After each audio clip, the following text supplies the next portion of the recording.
Bismillahirrahmanirrahim. Selamat pagi semuanya. Di pertemuan ke-10 ini, kita akan membahas mengenai stakeholder ya, stakeholder performance. Oke. Nah, apa sih yang dimaksud dengan stakeholders kalau dari ininya dari definisinya stakeholder itu kan pemangku kepentingan. Nah, pemangku kepentingan di sini kita kadang singkatnya mikirnya oh hanya tim gitu ya, hanya tim lalu ada sponsor gitu atau klien. Nah, ternyata layernya ada lebih dari itu gitu ya. Kalau kita melihat secara lapisan layernya ada tiga kelompok utama gitu yang memiliki kelompok pengaruh atau kepentingan yang berbeda. Nah, kalau yang ungu paling gelap ya, ungu paling gelap ini adalah tim ya, tim ya. Ini tim di mana terdiri dari PM, lalu ada project team. Lalu yang kedua yang paling bersinggungan langsung dengan tim yaitu ada sponsor atau governing body atau juga project management office, pegawai project management dan steering committee. Nah, yang paling luar ini adalah supplier atau vendor, customer, end user, regulatory body atau local commodity family. Nah, sebenarnya layarnya ini minimal ada dua ya, yang ungu paling muda sama ungu tua ini. Kadang yang di pertengahan ini tidak ada atau si sponsornya itu bareng dengan customer. Tetapi kalau misalnya sponsornya itu beda dengan klien atau dengan end user, biasanya ada tiga lapis seperti ini. Nah, untuk mengelola ekosistem ini kan karena membutuhkan keterampilan dan interpersonal. Nah, interpersonal itu kan skill skill yang tidak bisa dipelajari teknis ya, tetapi harus bersinggungan langsung dengan real life gitu. Nah, kalian sejauh ini kan akan belajar untuk mencoba interpersonal, bagaimana tahu bagaimana kalian berhubungan dengan teman-teman kalian sendiri, juga bagaimana eh, mendemonstrasikan berkomunikasi dengan end user. Ya, dalam hal ini mungkin end usernya adalah pemakai langsung. Kalau saya mungkin bisa dianggap di lapisan kedua ini ya, sebagai steering committee yang menggerakkan gitu ya, tidak terlibat langsung dalam pembuatan tapi penggerakan. Oke, nah pengelolaan stakeholder ini harus dilakukan dari awal sampai akhir proyek ya. Caranya gimana? Ya, mengidentifikasi siapa aja yang terlibat, terus setelah diidentifikasi, dilibatkan dan dipantau keterlibatannya. Nah, karena interpersonal skill itu salah satunya adalah keterampilan komunikasi, nah, ini sangat penting dalam menjaga hubungan ya. Jadi harus dibedakan komunikasi dengan tim, bahkan tim pun kalau ketika jadi tim sama jadi teman beda gitu ya pembahasannya, cara bicaranya.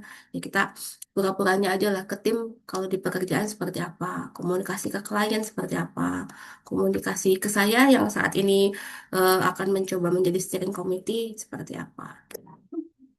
Ini akan melatih kalian juga untuk bagaimana bernegosiasi dan juga manajemen konflik. Oke. Lalu kita masuk ke ada yang namanya stakeholder engagement ya.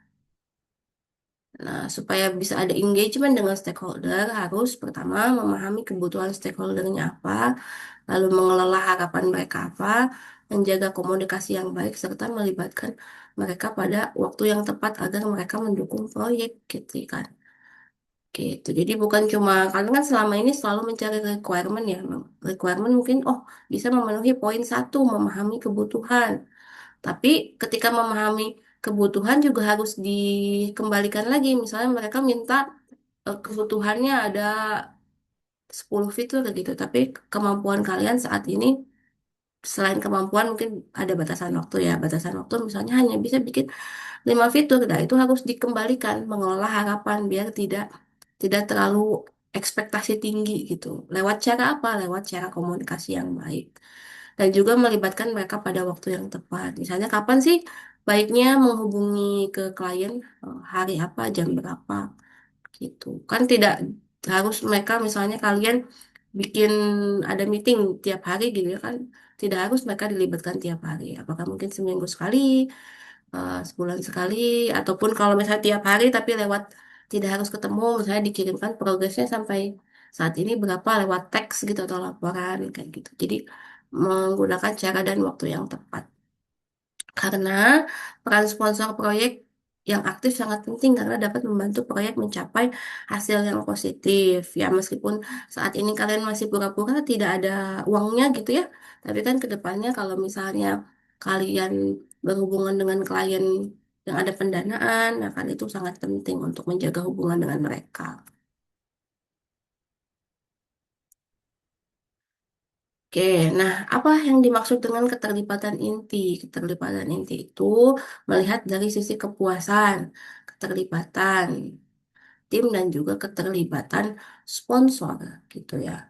Kalau kepuasan pemangku kepentingan sebenarnya nanti diukurnya tidak harus selalu kita mikirnya kalau kepuasan itu ngisi survei, ngisi rating gitu ya. Ya, itu juga bisa, tetapi kadang tanpa diukur seperti itu pun bisa dilihat dari bagaimana penyelesaian masalah dengan cepat atau misalnya pengelolaan kepentingan, misalnya kalau ada konflik. Nah, sedangkan keterlibatan tim maupun sponsor itu dilihat dari bagaimana si tim itu punya ruang untuk memberikan rekomendasi arah proyek gitu ya. Meskipun ada pemimpinnya, tapi tim juga diberikan ruang untuk memberikan saran karena yang mengerjakan adalah tim. Sedangkan keterlibatan sponsor ini untuk mengamankan sumber daya ya, sumber daya dalam hal ini dana maupun orang, lalu menyetujui proyek charter dan memastikan realisasi manfaat jangka panjang. Nah, untuk sponsor engagement ini merupakan perlu diketahui kalau sponsor itu pemangku kebijakan yang vital dalam menyediakan SDM material, ya dana, waktu, place gitu ya. Nah, apa saja yang yang kita akan lakukan supaya ada sponsor engagement? Ya banyak hal, mulai dari memulai proyek, menyetujui proyek charter, memberikan kewenangan, membentuk komite pengarah gitu ya, menyetujui rencana manajemen proyek, hmm, sampai akhirnya memberikan otorisasi atas penyelesaian proyek.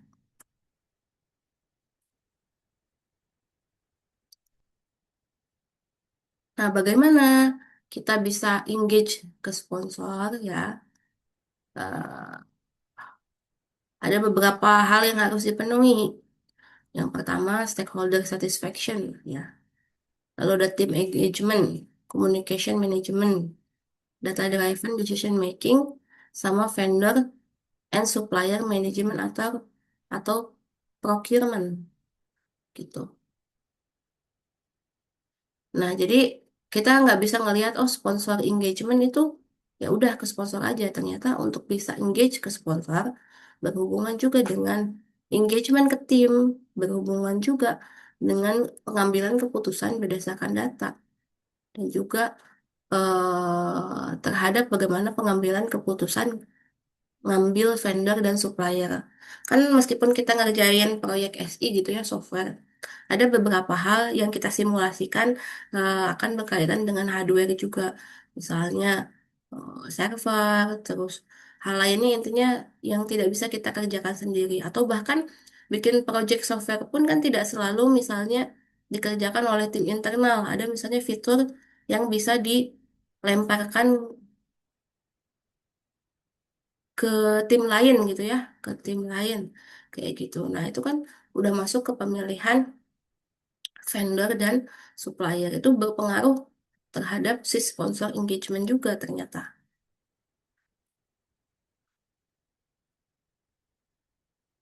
Nah, sekarang kita masuk ke konsep PMBOK-nya. Kalau di PMBOK kan ada proses ya, berarti tahapannya nih harus kayak gimana aja. Kalau PMBOK kan lebih ke kayak peta atau jalan yang harus diikuti. Nah, kita coba lihat di stakeholder ini, stakeholder domain ini prosesnya kayak gimana.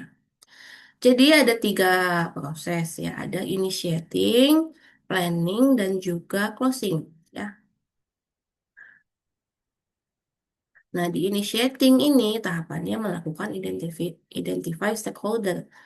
Sedangkan Di planning, kelompok tiga ini terdiri dari tiga ya, planning, executing, monitoring, and controlling ini bisa dilaksanain barengan, makanya dia digambarkan dalam satu kesatuan yang sama ya. Banyak hal ya, ini eh, komunikasi ada di semuanya, ada di plan communication, ada di manage communication, ada di monitor communication.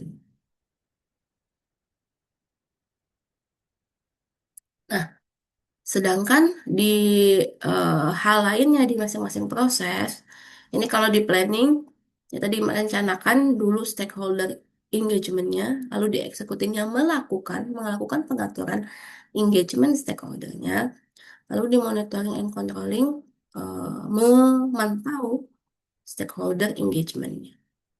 Oke. Di closing ini nggak ada yang harus dilakukan karena ini tidak berhubungan dengan penutupan ya ternyata.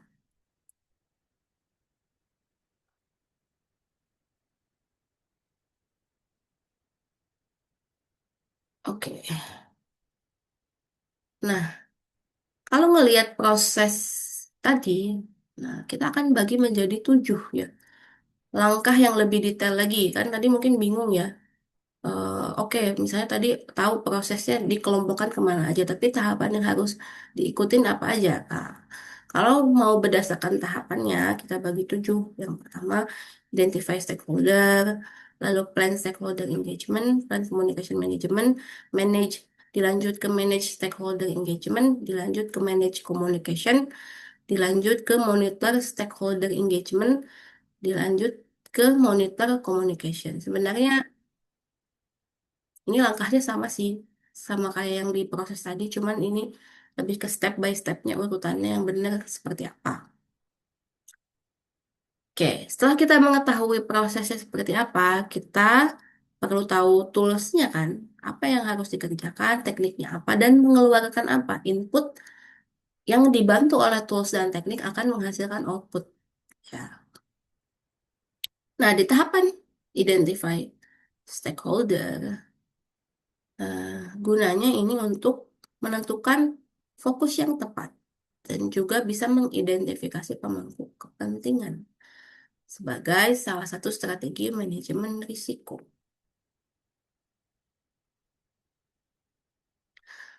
Nah, saat mau mengidentifikasi stakeholder, pertama kita perlu melihat dokumen-dokumen yang sudah dikerjakan sebelumnya apa aja yang harus kita cek sebagai PM, ngelihat secara histori gitu ya. Mungkin kalian punya drive kelompok mengumpulkan yang udah dikerjakan apa aja dilihat.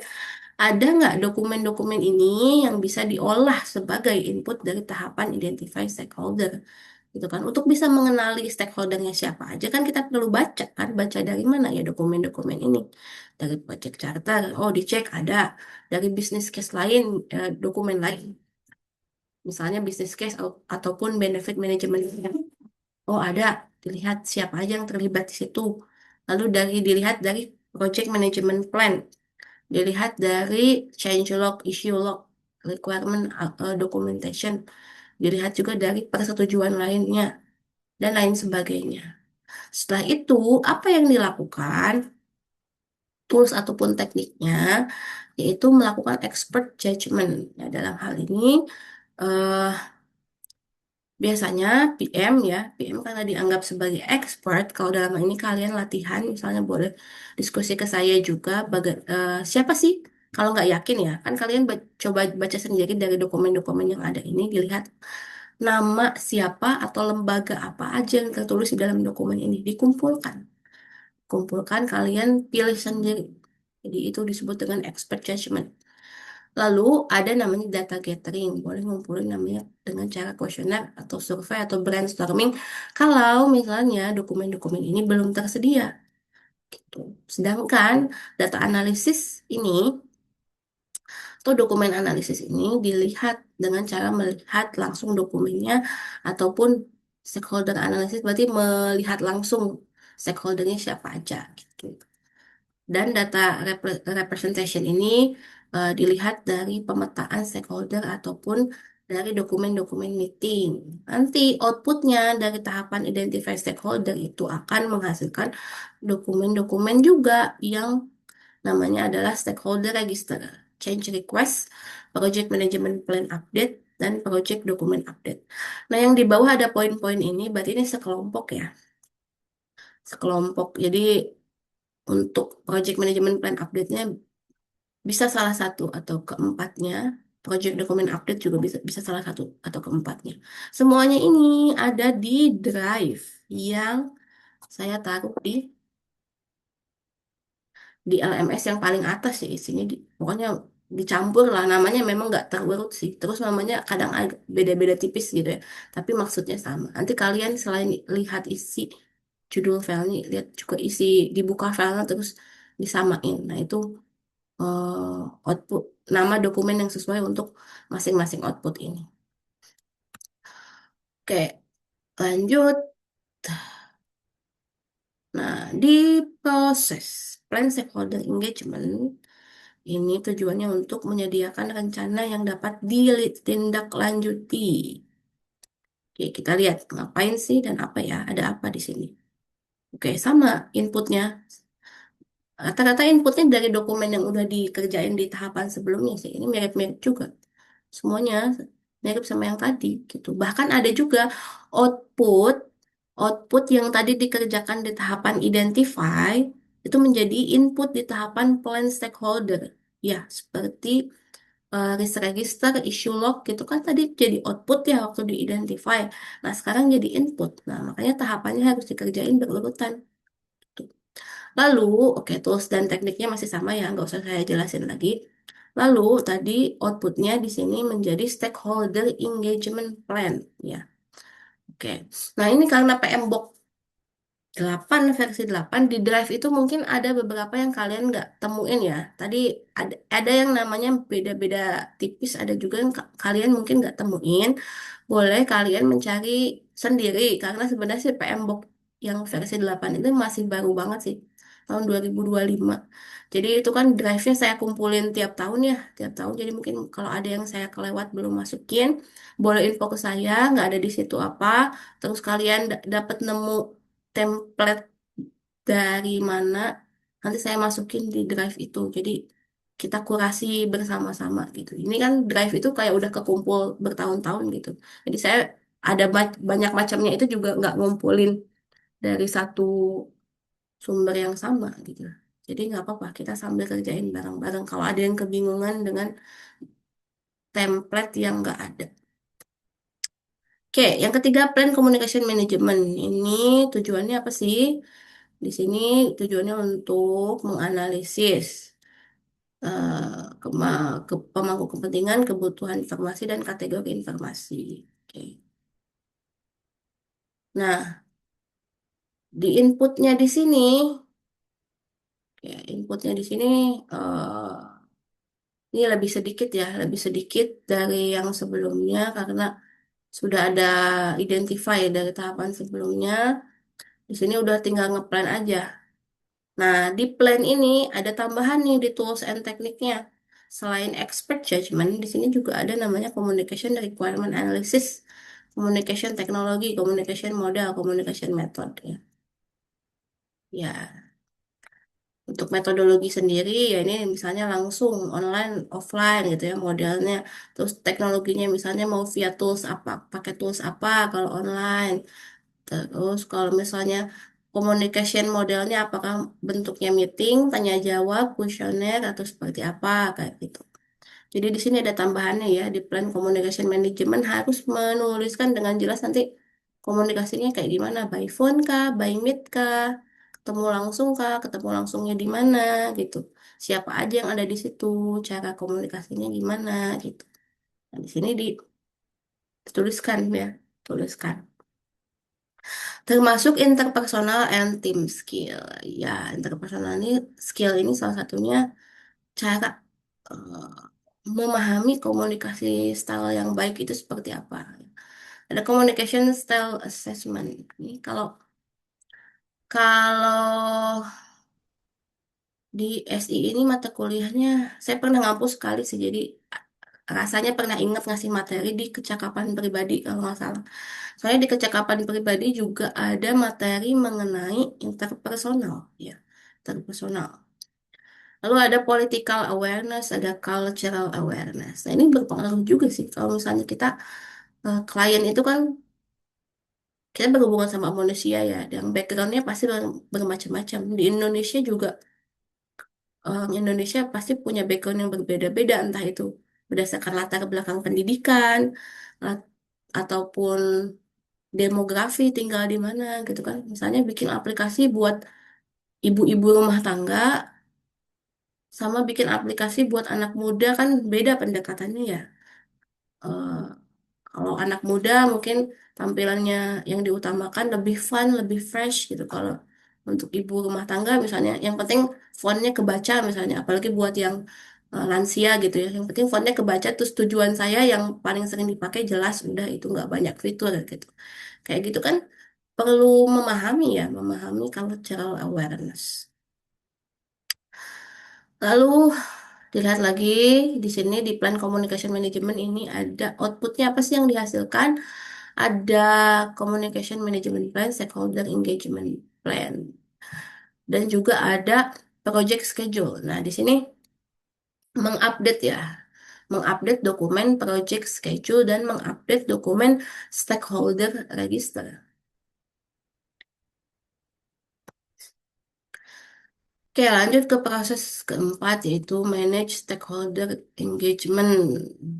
Nah, di sini adalah proses komunikasi.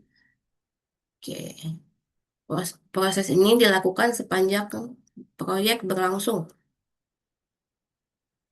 Sepanjang proyek berlangsung,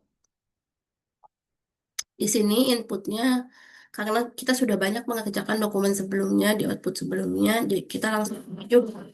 Risk management plan kita pakai, stakeholder engagement kita pakai, issue log kita pakai, dan sebagainya kita pakai semua di sini di inputnya. Oke, ini juga sama, masih melakukan hal yang sama. Nah, ini ada communication skill-nya adalah meminta feedback ya, karena di manage, manage itu kan mengatur. Berarti selama kita mengatur, kita pengen butuh masukan dong. Nah, saya kita perlu berlatih juga cara meminta feedback yang baik ke klien seperti apa gitu kan. Dengan bahasa yang sopan, terus menjelaskan feedback. Biasanya ada skopnya ya, feedback terhadap fitur tertentu dipakai waktu kapan, selama kapan. Nah, itu perlu jelas. Jadi, ketika minta feedback, kadang tidak semuanya bisa dilakukan dengan kuesioner gitu ya, karena mengukur sesuatu itu kuesioner itu kan supaya lebih gampang dihitung ya. Tapi untuk yang lebih jelas itu kan biasanya perlu feedback tertulis ataupun verbal gitu. Nah, outputnya di tahapan manage ini ada change request. Jika ada ya, kalau change request itu, ya ngomong-ngomong tentang change request, kalau kalian nanti buka template dokumennya change request itu tidak selalu ada ya, tidak harus diisi kalau tidak ada perubahan. Tapi karena kita masih belajar, kalau kalian pertama kali menemukan ada output change request di salah satu tahapan, coba isi aja sambil dilihat oh ini maksudnya apa. Karena ketika mengisi change request nanti eh, bisa sambil dilihat nanti formnya di Drive itu isiannya apa yang mau diubah, apakah waktu, scope, apakah time, scope ataupun personal gitu. Nah, nanti akan mempengaruhi domain-domain lain gitu.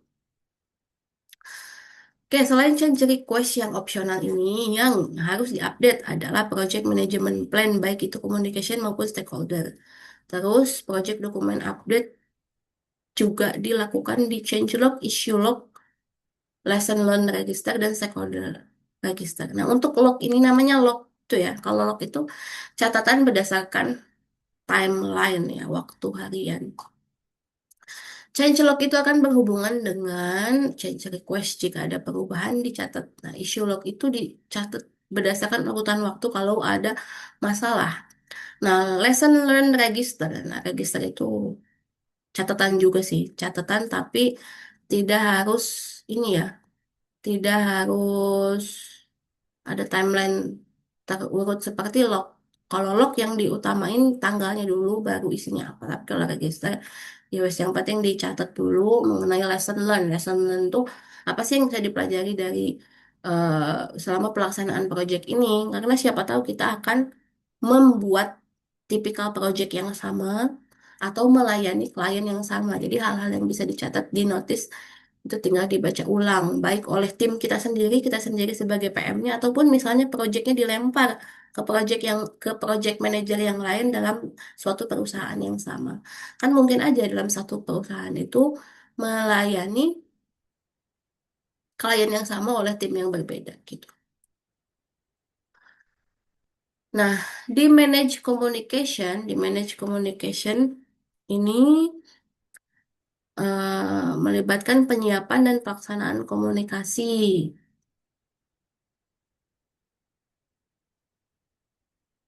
Kita lihat langsung aja lah ininya, tahapannya ya. Oke, inputnya nanti dibaca sendiri ada apa aja. Yang kita lihat yang bedanya di sini. Nah, di communication skill tambahannya ada communication competence, non-verbal communication, dan presentation. Ya, ada project reporting juga, ada interpersonal team skill untuk bisa active listening, conflict management, kalau secara awareness. Oke, tadi udah ya. Meeting management, networking, political awareness. Oke, juga udah ada tadi ya. Banyak tambahannya di tahapan manage communication ini. Fokusnya dia ke jenis-jenis kemampuan berkomunikasi ya. Tuh. Outputnya di sini harus mengupdate eh, project management plan juga, lalu mengupdate project dokumen juga. Nah, ini ada organizational process asset update communication. Nah, tentang ini kan jadi catatan sendiri terhadap bagaimana proses komunikasi. Nah, proses komunikasi itu kan kalau dicatat itu jadi sebuah aset. Jadi ilmu pengetahuan itu kalau dicatat itu jadi sebuah aset. Kenapa bisa dibilang aset? Karena bisa di-sharing kan ke tim yang lain gitu. Karena yang namanya ilmu, catatan yang dicatat itu kan bisa dapat karena ada yang mengalami ya, ada yang menuliskan. Jadi itu sebuah sesuatu yang berharga juga. Jadi aset itu nggak cuma fisik ya yang bisa diwariskan, tetapi juga bisa berupa ilmu catatan. Oke, lanjut ke tahapan keenam, monitor stakeholder. Memantau. Memantau ngapain aja sih ini? Oke, masih sama dengan yang manage ya. Masih sama untuk inputnya. Nah, untuk tools and tekniknya kita lihat yang bedanya aja deh. Nah, ada menganalisis, data analisis, kemampuan untuk melihat, mencari alternatif ya, karena yang jadi PM itu kan harus bisa bikin plan A, plan B gitu ya. Terus ada root cause analysis, mencari penyebab akar masalah gitu. Jadi dalam menyelesaikan masalah itu bukan berdasarkan laporan isunya aja, tetapi juga dicari tahu si masalah ini terjadinya karena apa. Berarti selain menyelesaikan masalah, juga mencegah berdasarkan akarnya. Akarnya. Lalu ada decision making nih yang baru, multi kriteria decision analysis atau voting. Nah, mengambil keputusan boleh berdasarkan kemampuan sendiri dalam menganalisis berdasarkan multi kriteria, atau boleh juga dengan cara voting. Misalnya kalau udah bingung atau mau meminta keputusan bersama-sama, boleh voting dengan tim maupun dengan pemangku keputusan. Oke, yang beda lagi apa nih di sini di outputnya ada work performance information, ini lebih ke report ya, lebih ke report. Lalu yang beda lagi nggak ada ya, change request, PM plan update, project dokumen update-nya masih sama kayak yang tadi. Lalu ada tahapan ketujuh yang terakhir ini memonitor komunikasi untuk memastikan kebutuhan informasi proyek dan para pemangku kepentingannya terpenuhi.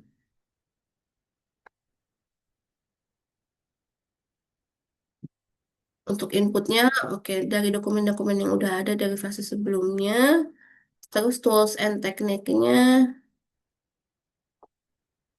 juga masih sama, outputnya masih sama, mengubah dokumen-dokumen ini gitu ya. Kalau ada yang tulisannya mengupdate, lalu ini list dokumennya di bawah, berarti mengupdate dokumen tersebut.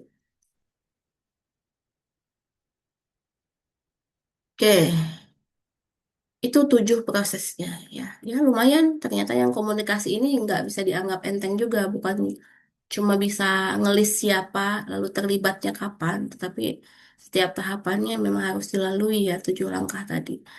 Nah, kita bahas interaksi terhadap domain yang lainnya. Nah, si pemangku kepentingan ini, stakeholder ini paling berkaitan dengan keuangan atau finance, resiko atau risk, dan tata kelola atau governance. Karena pemangku kepentingan ini menentukan anggaran, membuat keputusan pendanaan, dan mengontrol keuangan. Juga pemangku kepentingan ini bisa pengaruh sekali terhadap kegagalan bisa terjadi atau enggak, atau ketidakpastian akan muncul atau enggak. Kalau gagal mengidentifikasi organisasi, bisa menghasilkan risiko tersembunyi. Nah, sedangkan pemangku kaitannya dengan tata kelola governance apa nih? Pemangku kepentingan ini vital untuk kita bisa interaksi secara tepat karena berhubungan langsung dengan bagaimana organisasi yang mengelola atau memimpin sebuah proyek.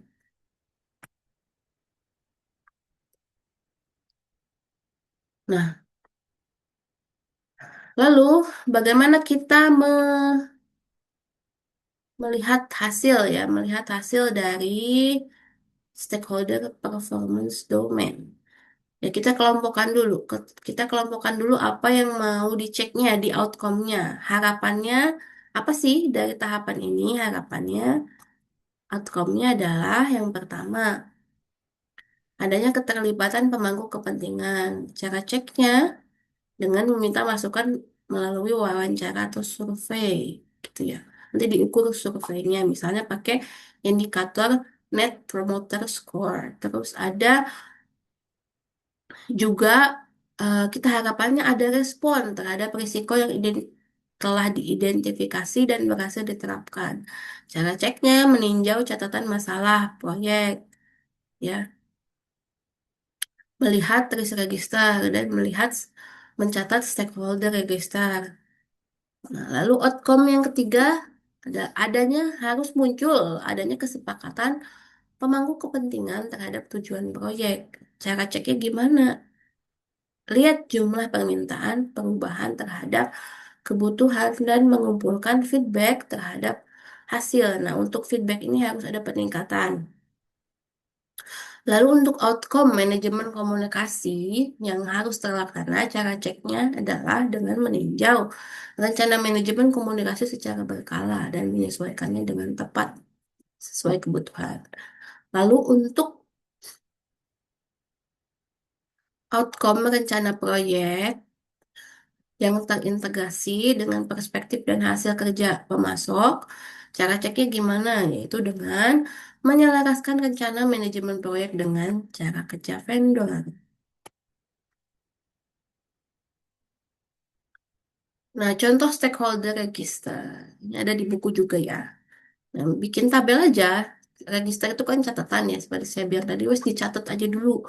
Dicatat datanya siapa, namanya siapa, dia jabatannya apa, terus posisinya internal atau eksternal, internal tim maksudnya atau di luar tim, project role-nya apa, lalu kontaknya mau nomor HP, email, pokoknya yang bisa dipakai komunikasi.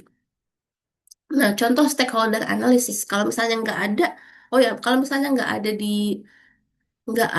di Drive, terus misalnya googling juga kalau cari keywordnya template langsung nggak muncul, coba buka-buka di bukunya, di buku juga ada soalnya contoh. Ini screenshotan dari buku PM Book.